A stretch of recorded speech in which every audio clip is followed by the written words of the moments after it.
Nothing you do will be enough if the relationship isn't right. Relationships are like glass. Sometimes it's better to leave them broken than hurt yourself trying to put them back together. A couple of months ago, my dear friend and I were chatting over coffee. The subject turned into past relationships and the reasons why they didn't work. My friend shared a story about her ex-fiancé. One of those, "This clearly isn't going to work. But I sure will try my hardest since I don't give up," ones. Yeah. That kind. It's the kind of story that, telling it now, with hindsight and time on our sides, seems absurd. It's the kind of story you think only happens to other people. The kind you never want to admit is a part of you. The details may be different, but most of us are familiar with the story's main plot. Maybe it involves someone lying, someone leaving, or someone cheating. Maybe it involves a dramatic climax like someone crashing your car, jumping out of your moving car, or disappearing for days. Yes, all these happened. Comma. It's the time when someone went too far and then maybe tried to backtrack. It's the moment when you feel like you are having an out-of-body experience because you don't recognize yourself or the person in front of you. They all end the same. Those stories. The grand finale involves your heart being shattered into fragments so small that you think you will never heal. But eventually you do. This particular story ended with my friend telling me, "You know, it's never enough when the person's not the one." I made her stop and repeat that. It's such a simple, sensible, and yes, obvious idea.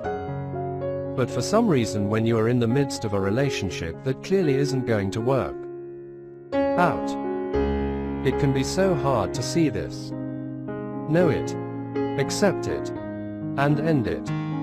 We reflected how in the past we buckled up and stayed on, committed to a fault, trying everything in our power to make the doomed relationship work. Loyalty prevailed over logic. Lines blurred and things appeared acceptable, even though they were far from it. Giving up wasn't an option. Yet somehow crying, begging, yelling, excusing, and rationalizing seemed completely reasonable.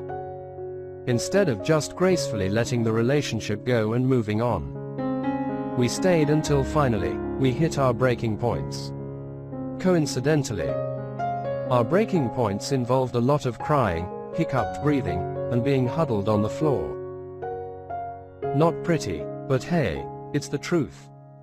How much trouble, anxiety, worry, stress, and time would we have saved had we listened to what our intuition had been telling us all along? Or at least way before the floor became our friend. It's never enough when the person's not the one. Do relationships take work? Absolutely. But there's a difference between doing the work needed and working yourself to the ground. There's a difference between giving what's necessary and giving your whole self away. Sometimes it may feel like things are falling into place or transforming for the better. But eventually it turns bad again.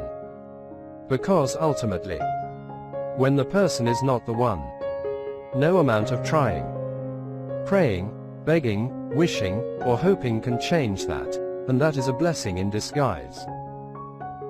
Even if you can't see it right away, when I think of the best relationships I have had, friendships, romances, colleagues, mentors, they all have one thing in common. They came easily, naturally, and without the drama of crying, cursing, screaming, hair pulling, and intervention from my loved ones. Was every moment picture perfect and the stuff movies are made of? Of course not. But always. The laughter and smiles outweighed the frustrations and tears. I will say this, though, that was then. This is now. It may have taken me a while to learn the lesson that relationships aren't meant to be so difficult. At least not all the time. But now that I have learned it, I hope to never forget it. I believe I've become better at acknowledging what falls in the normal boundaries of a healthy relationship and what crosses the border into that dark, stormy place that is difficult, but not impossible, to navigate out of. It's something I have to remind myself of and something I work on. But today I listen more to my intuition, pay closer attention to signals of warning, and trust myself more. Whenever possible, I choose peace over chaos, happiness over distress. Above all, I choose love. Love for myself and love for others. It turns out it's just a lot easier that way, because the floor, it's a hard, cold, uncomfortable place to be. I prefer to be standing on solid ground with my head high and my soul smiling.